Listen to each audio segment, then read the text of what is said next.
GK ನ್ಯೂಸ್ಗೆ ನಿಮಗೆಲ್ಲ ಸ್ವಾಗತ. ನಾನು ಅಬ್ದುಲ್ ಗಫರ್ ಖಾನ್. ಈ ದಿನದ ಪ್ರಮುಖ ಸುದ್ದಿಗಳು.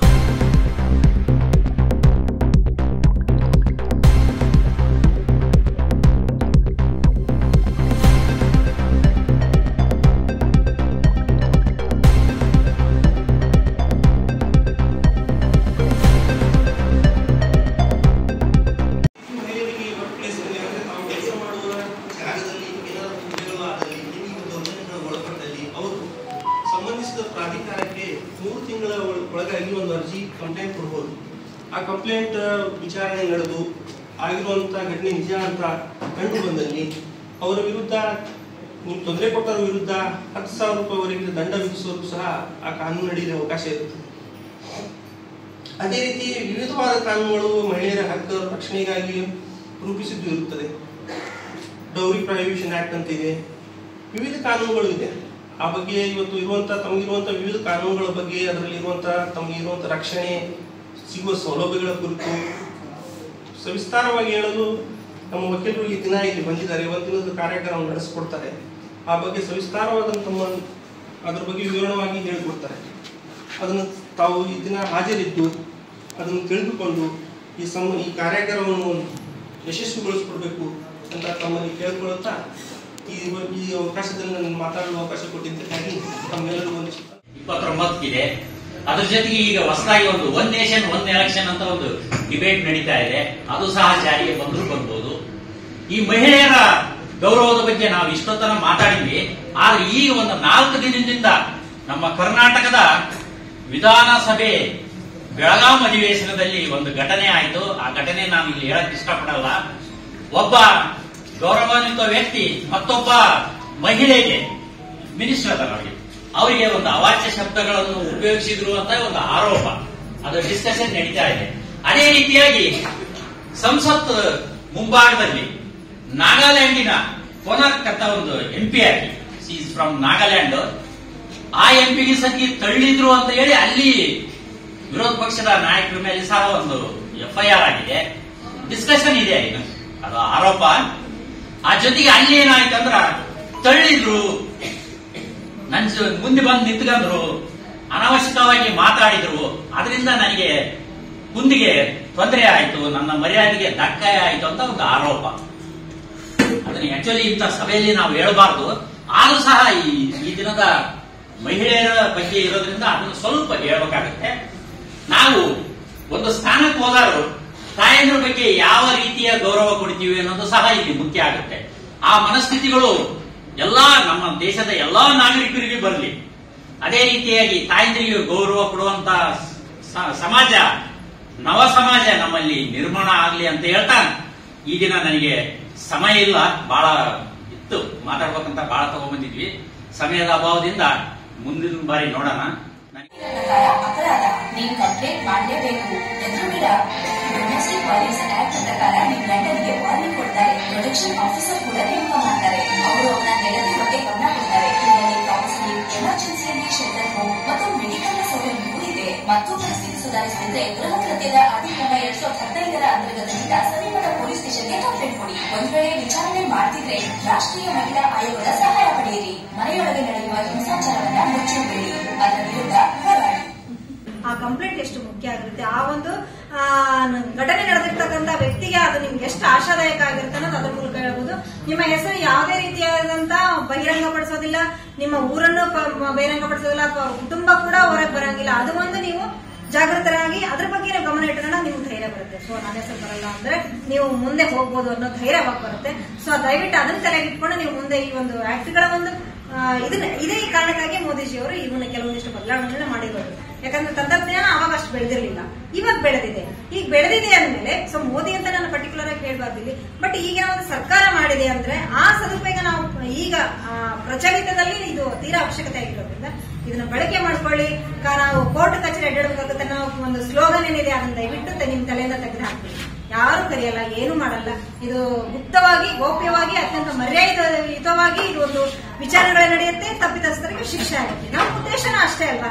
ನಮಗೇನಪ್ಪ ತಪ್ಪು ಯಾರು ಮಾಡಿದಾರೋ, ಯಾರು ಕ್ರೌರ್ಯ ಎಸಗಿದಾರೋ ಅವ್ರಿಗೆ ಶಿಕ್ಷೆ ಆಗ್ಬೇಕು ಅಷ್ಟೇ ನಮ್ಮ ಉದ್ದೇಶ. ಆದ್ಮೇಲೆ ನೀವು ಒಂದು ಫೋನ್ ಕಾಲ್ ಒಂದು ಇನ್ನೊಂದೇನೋ ಮಾಡೋದ್ರಿಂದ ಬಗೆಹರಿಬೇಕಂದ್ರೆ ಯಾಕೆ ಮಾಡಬಾರ್ದು ಅಲ್ವಾ. ಸೊ ನೀವ್ ಯಾಕೆ ಎಲ್ಲರೂ ಸ್ಮಾರ್ಟ್ ಫೋನ್ಸ್ ಇವತ್ತು ಯೂಸ್ ಮಾಡ್ತಿದ್ರೆ ನಾನು ಯಾಕೆ ಮಾಡಬಾರ್ದು ಅಂತ ಮಾಡ್ತಿರ್ತಾನೆ. ಅದ್ರ ಬಳಕೆ ಸದ್ಬಳಕೆ ಆಗ್ಬೇಕಂದ್ರೆ ಇಂಥ ಒಂದು ಸ್ಟೆಪ್ ಗಳನ್ನು ತಗೊಳ್ಳೇಬೇಕು. ಮಾಡಿದಾಗ ಮಾತ್ರ ಇಂಥ ಒಂದು ಕಾರ್ಯಕ್ರಮಗಳ ಸದುಪಯೋಗ ಆಗುತ್ತೆ ಅಂತ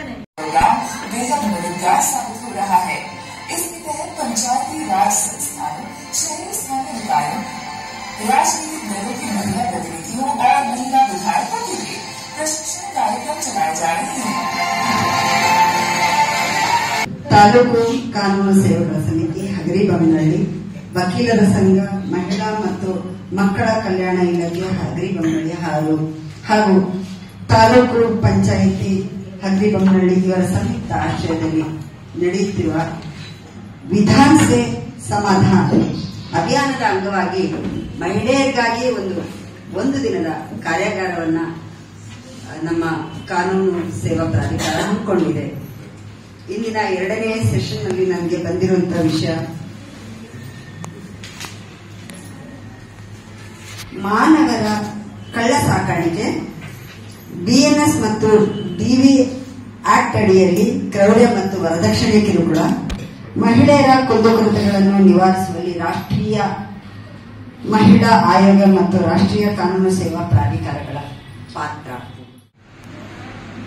ಐಪಿಸಿ ಸಿಆರ್ಪಿಸಿ ಅಂತ ಇತ್ತು, ಬಟ್ ನಮಗೆ 2024 ಮುಂಚೆ ಅಂದ್ರೆ ನಮ್ಮ ಭಾರತವನ್ನ ಆಳಿದಂತ ಬ್ರಿಟಿಷರು ಮಾಡಿದಂತಹ ಕಾನೂನುಗಳು ಅಲ್ಲಿ ಆ ಸಿಆರ್ಪಿಸಿ ಐಪಿಸಿಯಲ್ಲಿ ಇತ್ತು.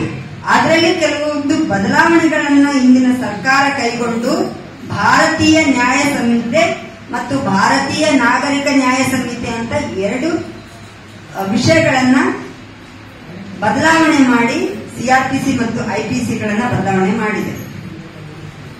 ಈ ಭಾರತೀಯ ಬಿಎನ್ಎಸ್ ಆಕ್ಟ್ ಮತ್ತು ಡಿವಿ ಆಕ್ಟ್ ಪ್ರಕಾರ, ಡಿವಿ ಆಕ್ಟ್ ಅಂದ್ರೆ ಕೌಟುಂಬಿಕ ದೌರ್ಜನ್ಯ ತಡೆ ಕಾಯಿದೆ ಅಂತ ಹೇಳಿ. ಕೌಟುಂಬಿಕ ದೌರ್ಜನ್ಯ ಅಂದ್ರೆ ಏನು? ಯಾವುದೇ ಒಬ್ಬ ಸಂತಂತ್ರ ಮಹಿಳೆ ಆಕೆ ತನ್ನ ಮನೆಯಲ್ಲೇ ಇರುವಂತಹ ವ್ಯಕ್ತಿಗಳಿಂದ ದೌರ್ಜನ್ಯಕ್ಕೆ ಒಳಗಾಗಿದ್ರೆ ಅಂತಹ ಒಬ್ಬ ಮಹಿಳೆಯನ್ನ ಕೌಟುಂಬಿಕ ದೌರ್ಜನ್ಯ ತಡೆ ಕಾಯ್ದೆ ಅಡಿಯಲ್ಲಿ ಬರ್ತಾಳೆ ಅಂತ ನಾವು ಗುರುತಿಸಬಹುದು. ಈ ಒಂದು ವರದಕ್ಷಿಣೆಯನ್ನ ತಡೆಯುವುದು, ವರದಕ್ಷಿಣೆ ಅನ್ನೋ ಒಂದು ಪದ್ಧತಿಯನ್ನ ತಡೆಯುವುದಕ್ಕಾಗಿ 1961ರಲ್ಲಿ ವರದಕ್ಷಿಣೆ ಕಿರುಕುಳ ತಡೆಯುವ ಕಾಯ್ದೆಯನ್ನ ನಮ್ಮ ಭಾರತ ಸರ್ಕಾರ ಜಾರಿಗೆ ತರುತ್ತೆ. ವರದಕ್ಷಿಣೆ ಪಡ್ಕೊಂಡ್ರೆ ಏನು ಶಿಕ್ಷೆ ಅಂದ್ರೆ, ವರದಕ್ಷಿಣೆಯನ್ನು ಕೇಳಿದ್ರೆ ಏನ್ ಶಿಕ್ಷೆ? ಬರೀ ಕೇಳೋದು, ವರದಕ್ಷಿಣೆ ತಗೊಳ್ಳೋದಲ್ಲ. ವರದಕ್ಷಿಣೆಯನ್ನು ಕೇಳಿದ್ರೆ ಏನಪ್ಪಾ ಅಂದ್ರೆ 1961ರ ಕಾಯ್ದೆ ಪ್ರಕಾರ ಸೆಕ್ಷನ್ ಕಲಂ 4ರ ಅಡಿಯಲ್ಲಿ ಕನಿಷ್ಠ 6 ತಿಂಗಳ ಅಥವಾ 2 ವರ್ಷಗಳ ಸೆರೆಮನೆ ವಾಸ, ಅದರ ಜೊತೆಗೆ 10,000 ರೂಪಾಯಿಗಳ ದಂಡವನ್ನು ಸಹ ವಿಧಿಸಲಾಗುತ್ತದೆ. ಹಾಗೆ ವರದಕ್ಷಿಣೆಯನ್ನು ತೆಗೆದುಕೊಂಡ್ರೆ, ಈಗ ಕೇಳಿದ್ರೆ ಆಯ್ತು, ಈ ವರದಕ್ಷಿಣೆ ತೆಗೆದುಕೊಂಡ್ರೆ ಏನಾಗುತ್ತೆ? ಅದೇ 1961ರ ಕಾಯ್ದೆಯ ಕಲಂ 3ರ ಅಡಿಯಲ್ಲಿ ಏನ್ ಹೇಳುತ್ತೆ ಅಂದ್ರೆ 5 ವರ್ಷಗಳ ಸೆರೆಮನೆ ವಾಸ ಮತ್ತು 15,000ಗಳ ದಂಡ ಅಥವಾ ಅವರು ತೆಗೆದುಕೊಂಡಂತಹ ವರದಕ್ಷಿಣೆಯ ಸಮಾನವಾದ ದಂಡ. ಅವರು 1 ಲಕ್ಷ ತಗೊಂಡಿರ್ಬೋದು, 2 ಲಕ್ಷ ತಗೊಂಡಿರ್ಬೋದು, ಅದು ಸಮನಾದಂತಹ ದಂಡವನ್ನ ಕಾನೂನು ವಿಧಿಸುತ್ತೆ. ಒಂದೊಂದು ಕೌಶಲ್ಯಗಳು ನಿಮ್ಮಲ್ಲಿದಾವೆ. ಕೆಲವೊಬ್ರು ರಂಗೋಲಿ ಇರ್ಬೋದು, ಕೆಲವೊಬ್ರು ಕಸೂತಿ ಹಾಕ್ತಕ್ಕಂತ ಇರ್ಬೋದು, ಆಮೇಲೆ ಕೆಲವೊಬ್ರು ಮಾತುಗಾರರಿರ್ಬೋದು. ಯಾಕೆ ನೀವು ಅದನ್ನ ಮುಂದುವರಿಸಲಿಲ್ಲ? ಕೆಲವೊಬ್ರು ಹಾಡುಗಾರರು ಇರ್ಬೋದು. ಯಾಕೆ ನೀವು ಮುಂದುವರಿಸಲಿಲ್ಲ ಅಂದ್ರೆ ನನಗೆ ಮದುವೆ ಆಯಿತು. ಯಾಕೆ ನೀವು ಸ್ಪೋರ್ಟ್ಸ್ ಅಲ್ಲಿ ಚೆನ್ನಾಗಿ ಆಟ ಆಡ್ತಿದ್ರಿ, ಯಾಕೆ ಬಿಟ್ರಿ ಅಂದ್ರೆ ನನಗೆ ಮದುವೆ ಆಯ್ತು. ಎಲ್ಲರೂ ನೋಡ್ರಿ ಮದುವೆ ಆಯ್ತು. ನಾವು ಮದುವೆ ಅನ್ನೋ ಒಂದು ಏನು ಕಂಫರ್ಟ್ ಝೋನ್ ಅದಿಲ್ಲ, ಅದರಿಂದ ಹೊರಗೆ ಬಂದಾಗ ಮಾತ್ರ ನಾವು ಏನಾದ್ರೂ ಸಾಧನೆ ಮಾಡಕ್ ಸಾಧ್ಯ. ನಾವು ಮದುವೆ ಆಯ್ತು ಹಂಗಾರೆ ಮದುವೆ ಆದ್ಮೇಲೆ ಏನು ಮಾಡೋದ್ ಬೇಡ. ನಮ್ಮನ್ನು ಬಿಡ್ತಾ ಇಲ್ಲ, ಮದುವೆ ಆದ್ಮೇಲೆ ಗಂಡ ಬಿಡ್ತಾ ಇಲ್ಲ, ಅತ್ತೆ ಬಿಡ್ತಾ ಇಲ್ಲ, ಸಮಾಜ ಏನಂತ ಏನೋ, 4 ಜನ ಏನಂತಾರೆ ಏನೋ, ಹೀಗೆ ಹಲವಾರು ವಿಷಯಗಳನ್ನು ತಗೊಂಡು ನಾವೇನ್ ಮಾಡ್ತಾ ಇದೀವಿ ಇವತ್ತು. ಎಲ್ಲರೂ ಕುಗ್ಗಿ ಅಲ್ಲೇ ಅಡಿಗೆ ಒಂದು ನಾವೇನಾದ್ರೂ ಅತಿ ಹೆಚ್ಚು ಸಮಯ ನಾವು ಕಳ್ತಕ್ಕಂಥದ್ದಲ್ಲಿ ಅಡಿಗೆ ಕೋಣೆಯಲ್ಲಿ. ಈಗ ಬಿಡ್ರಿ ಫಾಸ್ಟ್ ಐತೆ, ಅವಾಗೆಲ್ಲ ಅಡಿಗೆ ಮಾಡ್ಬೇಕಾದ್ರೆ ಬೆಳಗ್ಗಿಂದ ಮಧ್ಯಾಹ್ನವರೆಗೂ ಆಗ್ತದೆ. ಈಗ ನಾವೆಲ್ಲ 8:30 ಅನ್ನೋದಕ್ಕೆ ಎಲ್ಲರೂ ವಾಪಸ್ ಹೊರಗಡೆ ಬಂದು ಕುತ್ಕೊಂತೀವಿ, ಯಾಕಂದ್ರೆ ನಮಗೆ ಟಿವಿ ಕರಿತಿರುತ್ತೆ. ಹೌದಾ? ಆ ಉದ್ದೇಶದಿಂದ ನಾವೆಲ್ಲರೂ ಮದುವೆ ಆಯ್ತು ಅನ್ನೋದ್ರಲ್ಲೇ ಮುಗಿಸೋದಾದ್ರೆ ನಮ್ಮ ಜೀವನಕ್ಕೆ ಅರ್ಥ ಏನಿದೆ?